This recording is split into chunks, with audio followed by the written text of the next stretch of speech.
নমস্কার সবাইকে। তো অন্নপূর্ণা যোজনার ফর্মটি ফিল আপ করার জন্য আপনাকে কিন্তু এই ফর্মটি ডাউনলোড করে নিতে হবে। এরপর আপনাকে কিন্তু সব তথ্যগুলি এখানে পূরণ করতে হবে। আপনারা দেখেই অবাক হবেন যে অন্নপূর্ণা যোজনার ফর্ম 12 পাতার ফর্ম, 12 থেকে 13 পাতার ফর্ম, এটা কিভাবে সম্ভব। কিন্তু সবাই এটা বুঝতে পারছে, এটা একাধিক যোজনা বা একাধিক স্কিমের জন্য, একাধিক প্রকল্পের জন্য কিন্তু এটা এমন করা হয়েছে এবং অনেকেই আন্দাজ করছে যে এটা হয়তো জনগণনার ফর্ম হিসাবেও কিন্তু একেবারে এটা ফিল আপ করে নেওয়া হচ্ছে। তো যাই হোক, চলুন আমরা দেখে নিই ধাপে ধাপে যে এটা কিভাবে ফিল আপ করবো। তো প্রথমেই দেখুন পরিবারের প্রধান, অর্থাৎ পরিবারের প্রধানের নামটা কিন্তু এখানে ক্যাপিটাল লেটারে লিখে দেবেন আধার কার্ড অনুযায়ী। অবশ্যই এটা ইংলিশে লিখবেন, তাহলে কিন্তু সুবিধা হবে। জন্ম তারিখ, এটা কিন্তু এই হেড অফ দ্য ফ্যামিলিরই এখানে জন্ম তারিখ দিয়ে দিতে হবে, দিন মাস বছর। এটা কিন্তু পরপর আপনারা দিন, তারপরে মাস, তারপরে বছর এভাবে কিন্তু করে দেবেন। অর্থাৎ তিনি যদি বাবা হয় পরিবারের, তাহলে এখানে পুরুষ দিয়ে দেবেন, অবশ্যই এটা পুরুষ দিতে হবে। এবার পরিবারের প্রধানের আধার নম্বরটা আপনারা এখানে দিয়ে দেবেন এবং বলছি ডিজিটাল রেশন কার্ডের পারিবারিক আইডি যদি থাকে তাহলে কিন্তু এখানে সেটা দিয়ে দেবেন, পূরণ করবেন। এরপর এখানে বলছে পরিবারের সদস্য সংখ্যা, শুধুমাত্র সংখ্যাই দিতে হবে। পরিবারের সদস্য যদি 4 জন হয়ে থাকে 4 দেবেন, যদি 5 জন হয়ে থাকে এখানে কিন্তু সংখ্যাটা লিখে দেবেন। এরপর ঠিকানা, ঠিকানা কিন্তু এখানে পুরো ফুল ঠিকানাটা আপনারা দেবেন, ভিলেজ, পোস্ট এরম করে করে পুরোটা পিনকোড পর্যন্ত দিতে হয়, পুরোটা আপনারা এখানে দিয়ে দেবেন। এরপর যোগাযোগ নম্বর, যোগাযোগ নম্বরটা বলছে বিশেষত পরিবারের প্রধানের আধার নম্বর সংযুক্ত মোবাইল, অর্থাৎ আধার কার্ডের সাথে যে মোবাইল নম্বরটা যুক্ত আছে সেই নাম্বারটাই আপনারা কিন্তু এখানে দিয়ে দেবেন। এটা কিন্তু পরিবারের প্রধানের দিতে হবে। নাম, জন্ম তারিখ, পরিবারের প্রধানের সঙ্গে সম্পর্ক এবং আধার নম্বর সকল সদস্যদের দিতে হবে। আপনারা এই 9 নম্বর পয়েন্টটা ভালো করে দেখুন, এখানে পরিবারের প্রধানের কিন্তু নাম লিখতে হবে। প্রথমে যে নামটা লেখা হয়েছিল সেই পরিবারের প্রধানের নামটা লিখতে হবে। এবার এইভাবে সদস্য 1, সদস্য 2 করে কিন্তু মোট 5 জন সদস্যর নাম দেওয়া হয়েছে, অর্থাৎ পরিবারের প্রধান সহ 6 জন, মোট 6 জনের নাম দিতে হবে। তো পরিবারের প্রধান তো হয়ে গেল। এবার পরিবারের সদস্য 1 নম্বর, অর্থাৎ পরিবারের প্রধান যে বাবা, তার স্ত্রী অর্থাৎ মা, যিনি লক্ষ্মীর ভাণ্ডার বা অন্নপূর্ণা যোজনার মধ্যে, অর্থাৎ অন্নপূর্ণা যোজনার মধ্যে যিনি নাম লেখাতে চাইছেন তার নাম, অর্থাৎ মায়ের নামটা এখানে দিতে হবে। জন্ম তারিখ, লিঙ্গ, পরিবারের প্রধানের সঙ্গে সম্পর্ক, অর্থাৎ এই যে প্রধান তার সাথে সম্পর্ক কী, অবশ্যই এখানে হাজব্যান্ড ওয়াইফ হবে, তো তার আধার নাম্বারটা এখানে দিয়ে দিতে হবে। এবার সদস্য 2, সদস্য 2-র ঘরে কিন্তু এবার ছেলে মেয়েরা থাকলে তাদের নামগুলো পরপর দিয়ে দিতে হবে। এখানে বলেছে পরিবারের প্রধান, অবশ্যই পরিবারের প্রধান নিশ্চয়ই অন্নপূর্ণা যোজনার ভাণ্ডার পাবে না, কী করে পাবেন, তিনি তো পুরুষ, তাই এখানে কিন্তু টিক দেবেন না। সদস্য 1, ঠিক আছে, সদস্য 1 ইনিই হয়তো পাবেন, তাই এখানে কিন্তু শুধুমাত্র হ্যাঁতে টিক দিতে হবে। তো এইভাবে সদস্য 3, সদস্য 4, সদস্য 5 এইভাবে পূরণ করার পরে কিন্তু এবার 10 নম্বর পয়েন্টটা দিয়েছে পরিবারের প্রধান এবং পরিবারের সকল প্রাপ্তবয়স্কদের সদস্যের ব্যাংক অ্যাকাউন্ট দিতে হবে। HOF অর্থাৎ head of the family, head of the family যে তার ব্যাংকের নামটা দিতে হবে, অ্যাকাউন্ট নম্বর আর IFSC কোডটা দিতে হবে। অবশ্যই কিন্তু সেটা ডিবিটি যেন লিঙ্ক থাকে সেই প্রত্যেকটা অ্যাকাউন্টের সাথে। এরপর সদস্য 1 অর্থাৎ যে বাবা, অর্থাৎ বাবার স্ত্রী মা, এখানে কিন্তু মায়ের ব্যাংকের নাম, অ্যাকাউন্ট নম্বর আর IFSC কোডটা কিন্তু এখানে দিতে হবে। তারপর ধীরে ধীরে সদস্য 2-তে ছেলের নাম, সদস্য 3-তে মেয়ের নাম, এইভাবে কিন্তু পরপর দিয়ে দিতে হবে। এরপর এটা পূরণ করার পর আপনারা দেখতে পাচ্ছেন 11 নম্বর পয়েন্টে বলা আছে এপিক, এপিক মানে কিন্তু ভোটার, ঠিক আছে, এপিক মানে হলো ভোটার নম্বর। তো আপনাদের ভোটারের তথ্যগুলো দিতে হবে। HOF অর্থাৎ যে প্রধান বাড়ির যে হেড, তার এপিক নম্বরটা অর্থাৎ ভোটার কার্ডের নম্বরটা দেবেন, আর বিধানসভা ক্ষেত্রের নাম আর অংশ নাম্বারটা দিতে হবে, পার্ট নম্বর, যেটাকে পার্ট নম্বর বলে, ভোটার লিস্টে এটা পাওয়া যায়। এরপর সদস্য 1 দিতে হবে, সদস্য 2, সদস্য 3, সদস্য 4, সদস্য 5। এবার 5টা সদস্যের এখানে কিন্তু ডিটেলস, আপনার যদি বাড়িতে 2 জন সদস্য হয়ে থাকে, হয়তো বাবা, মা আর হয়তো ছেলে, এরকম 3 জন সদস্য হলে 3টেই মাত্র শুধু পূরণ করে দিলেই কিন্তু হয়ে যাবে। এভাবে আপনারা পূরণ করে নিচ্ছেন।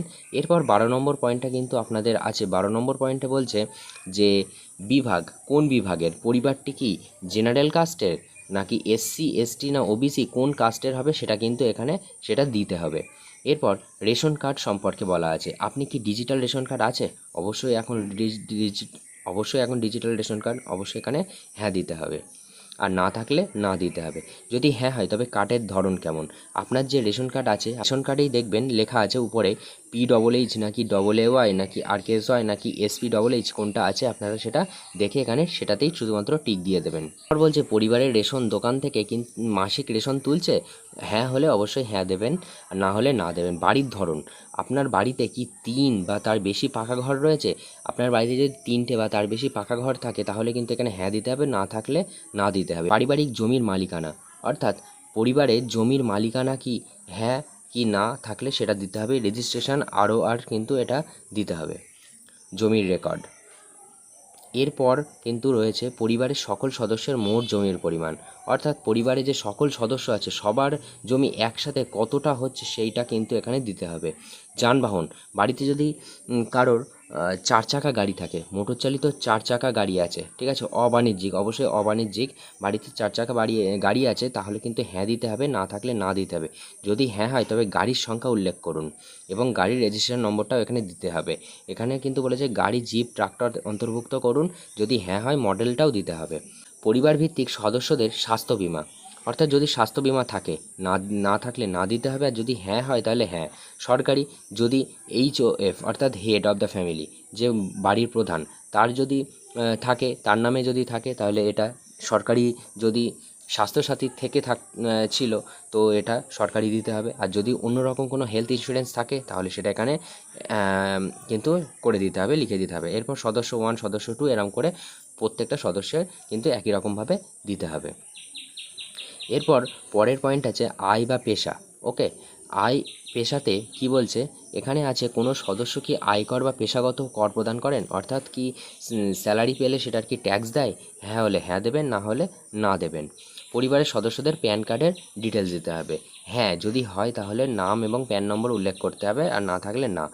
HOF অর্থাৎ এখানে হেড অফ দ্য ফ্যামিলি, প্রধানের, বাড়ির যে প্রধান তার নামটা লিখতে হবে, আর তার প্যান কার্ডের নাম্বারটা লিখতে হবে। সদস্য 1, সদস্য 1 যিনি আছেন, অর্থাৎ যার নামটা দেওয়া হয়েছে, হেড অফ দ্য ফ্যামিলির পরে যার নাম দেওয়া হয়েছে তার নামটা। আপনারা কিন্তু কখনোই সদস্য 1, সদস্য 2 কিন্তু উল্টোপাল্টা করবেন না।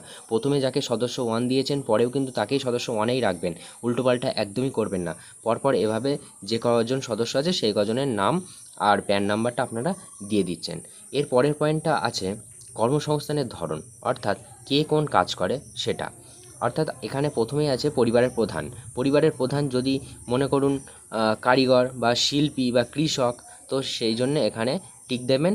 এবং যদি অন্যান্য হয় এখানে কিন্তু সেটা উল্লেখ নয়, আপনার মনে হচ্ছে তাহলে আপনি অন্যান্যর ঘরে টিক দিয়ে দেবেন। এরপর সদস্য 1, সদস্য 1 যদি কিছু হয় তাহলে দেবেন, না হলে না দেবেন। এভাবে কিন্তু মোট পুরো 5টি সদস্যের নাম ডিটেলস এইভাবে দিয়ে দিতে হবে। তো এর পরের পয়েন্ট হলো পরিবারের শিক্ষিত প্রাপ্তবয়স্ক সদস্যদের সংখ্যা এবং পরিবারের অশিক্ষিত প্রাপ্তবয়স্কদের সদস্যদের সংখ্যা। অর্থাৎ প্রাপ্তবয়স্ক বলেছে মানে 18 বছর প্রাপ্তবয়স্ক। তো সেই ক্ষেত্রে যদি 4 জন ফ্যামিলি মেম্বার হয় তার মধ্যে যদি 2 জন শিক্ষিত আর 2 জন অশিক্ষিত হয় সেরকম দিয়ে দিতে হবে। আর এখানে পরিবারের প্রধান শিক্ষিত হলে শিক্ষিত দেবেন, এবং সর্বোচ্চ যোগ্যতা যদি মাধ্যমিক হয়, উচ্চ মাধ্যমিক হয় সেটা কিন্তু এখানে উল্লেখ করে লিখে দিতে হবে। সদস্য 1 প্রথম সদস্য, তিনি শিক্ষিত না অশিক্ষিত সেটা পরপর কিন্তু এইভাবে দিয়ে দিতে হবে। আছে কোনো সদস্য কি কোনো সাংবিধানিক পদ, মন্ত্রী, সাংসদ, বিধায়ক এইসব কোনো পঞ্চায়েত প্রধান, মেম্বার কোনো কিছু ছিল কি না, যদি হ্যাঁ হয় হ্যাঁ দেবেন, না হলে না দেবেন। আর কোন পদে ছিল সেই সদস্য নম্বরটা দিতে হবে। কোনো সদস্য কি পরিবারের পেনশন পেত, যদি পেনশন পায় হ্যাঁ দেবেন, তার সদস্য নম্বরটা দেবেন, আর যদি কিছু না হয় তাহলে নাতে টিক দিয়ে দেবেন, মিটে যাবে।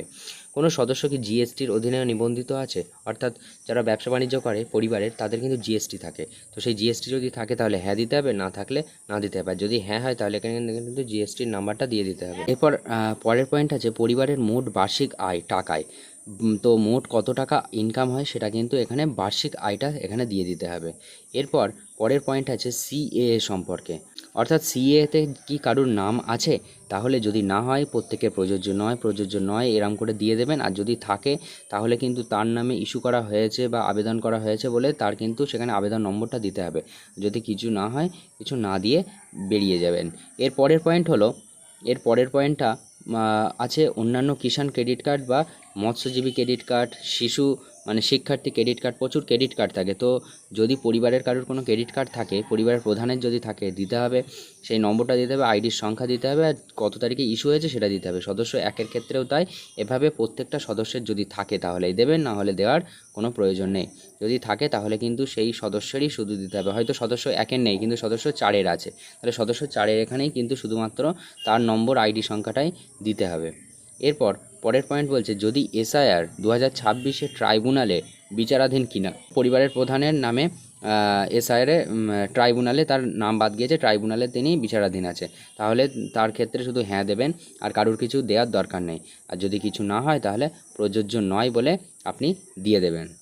এইভাবে সদস্য 1, সদস্য 2, সদস্য 3, সদস্য 4 করে 5 নম্বর সদস্য পর্যন্ত আছে। কারোর কোনো সমস্যা থাকলে সেটা এখানে দিয়ে দিতে হবে, না হলে ছেড়ে দিয়ে পরেরটাতে যাবেন। এরপরে আছে বিদ্যালয়ে অধ্যয়নরত পরিবারের সকল শিশুর বিবরণ। অর্থাৎ এখানে কিন্তু শিশুদের ডিটেলস দিতে বলছে, শিশুদের ডিটেলস, এখানে কিন্তু বড়দের না।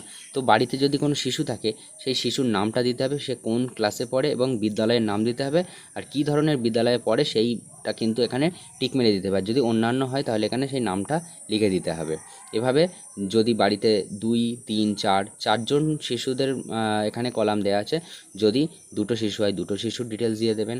এর পরের পয়েন্ট আছে শিশুদের টিকাকরণের বর্তমান অবস্থা। শিশুদের যদি কোনো রকম টিকা দেওয়া হয়ে থাকে, কী টিকা দেওয়া হয়েছে হ্যাঁ কি না সেটা দিতে হবে, আর যদি না দেওয়া থাকে তাহলে টিকাকরণ হয়নি দিয়ে দিতে হবে। আর বলছে যদি হ্যাঁ হয় তাহলে কিন্তু টিকাকরণ আইডিটা দিতে হবে। আপনি কি কোনো সরকারি প্রকল্পের সুবিধা ডিবিটির মাধ্যমে পাচ্ছেন? এটা কিন্তু একটু ইম্পর্টেন্ট। এটা প্রথম দিনের ফর্মে কিন্তু ছিল না, পরের দিন আবার 28 তারিখ অর্থাৎ আজ এই ফর্মটা পাবলিশড হওয়ার পরে কিন্তু এই কলমটা কিন্তু চেঞ্জ হয়ে গিয়েছে। তো আপনারা এটা বুঝে দেখবেন, এবং আপনাদের জন্য আগেই যদি ফর্ম ফিল আপ হয়ে থাকে সেটা কিন্তু বাদ দিয়ে আপনারা এই ফর্মটাতে আবার ফিল আপ করবেন। তো আমি বলবো আপনারা একটু অপেক্ষা করে যান, 1 সপ্তাহ বা 3-4 দিন একটু অপেক্ষা করুন, দেখুন আবার কি পরিবর্তন হয় না হয়। তাড়াহুড়ো করবেন না, কারণ 90 দিন 3 মাস টাইম দিয়েছে, তাড়াহুড়ো করার দরকার নেই। তো পরিবারের প্রধান যদি ডিবিটির মাধ্যমে কোনো টাকা পায় তাহলে হ্যাঁ দিতে হবে, আর না পেলে নাতে টিক মারতে হবে। এবার প্রকল্পের নামগুলো দিতে হবে, যদি কিছু পেয়ে থাকে সেটা নিচে আছে দেখাচ্ছি। এরপর আপনি কি এই প্রকল্প থেকে নিজেকে কি মানে প্রত্যাহার করতে চান, মানে বাদ দিয়ে দিতে চান, তাহলে যদি হয় তাহলে সেখানে টিক দিতে হবে। তো চলুন দেখে নিই।